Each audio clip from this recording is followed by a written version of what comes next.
Police station विमानतळ येथे अपराध नंबर 26/25 हा दाखल झाला होता।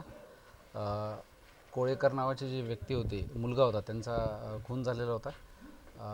परिसरातले CCTV, त्यानंतर टेक्निकल ॲनालिसिस, सायबर सेल, स्थानिक गुन्हे शाखा आणि पोलीस स्टेशन विमानतळ येथील सर्व टीप यांनी अतिशय परिश्रम करून आम्ही त्याच्यामधले आरोपी निष्पन्न केलेले आहेत। त्यातील काही विधी संघर्ष बालक आहेत। विधी संघर्ष बालक आणि आरोपी आमच्या ताब्यात आहेत आणि हा एक जुन्या वादातून हा प्रकार घडलेला आहे असं प्रथमदर्शनी निदर्शनास येत आहे आणि पुढील तपास सुरू आहे। सर, आरोपींची पार्श्वभूमी काय?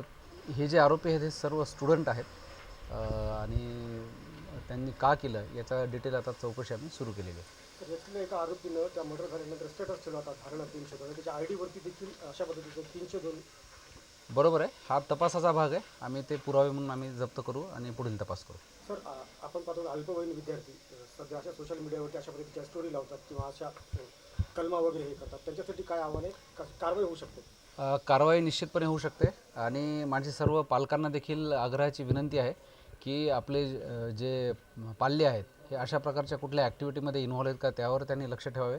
त्याचबरोबर कोचिंग इन्स्टिट्यूट आहेत किंवा ट्युशन्स आहेत, त्यांनी देखील अशी काही जर घटना झाली असेल तर पोलीस प्रशासनाच्या तात्काळ निदर्शनास आणावे, जेणेकरून पुढील जो वाईट प्रकार होऊ शकतो तो आपल्याला टाळता येईल।